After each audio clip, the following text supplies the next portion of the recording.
Well, this city has been under bombardment for a few days now.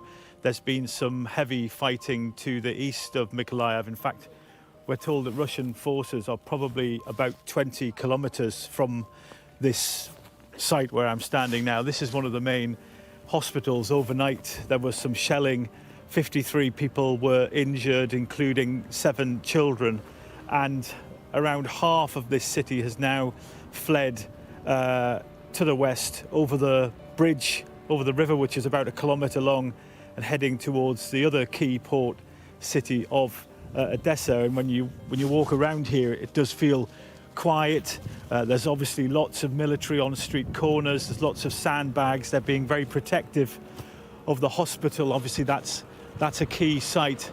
And one of the other bridges across the river has this huge iron drawbridge, which is normally used to let ships through and boats. That's been raised now. It's one of the biggest obstacles I've ever seen on a bridge. It's huge, and that will hopefully protect the rest of this city. Some people are queuing here for the pharmacy and the supermarket, obviously trying to get some provisions in. But this city has been under attack now for days.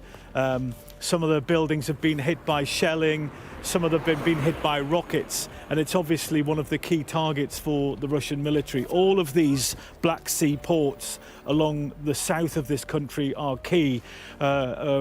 Just west of here is Odessa. They are preparing themselves. We've been there a few days, and if the Russians are able to secure this city, Mykolaiv and Odessa, then they would effectively cut Ukraine off by the sea, and that would be strategically very important. We've just been to speak to some officials at the hospital. We understand that the vast majority of the people from this attack last night ended up in here, and hopefully we'll go and speak to a few of them. But everybody is very worried here in Mykolaiv. They can hear the shelling in the distance. They know the Russian troops are very near.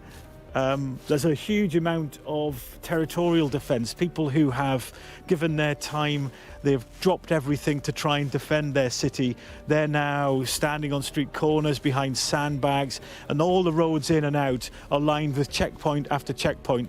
It took us about 2 hours to get into this city. It's so fortified, and as I say, it's almost split down the middle by a river. That long bridge which connects it to the road to Odessa, if anything happened to that, then the only route out of this city right now would be to go through territory which is occupied by the Russian military. So this city is bracing itself for a potential siege situation, as the Russians seem determined to take some of these key ports.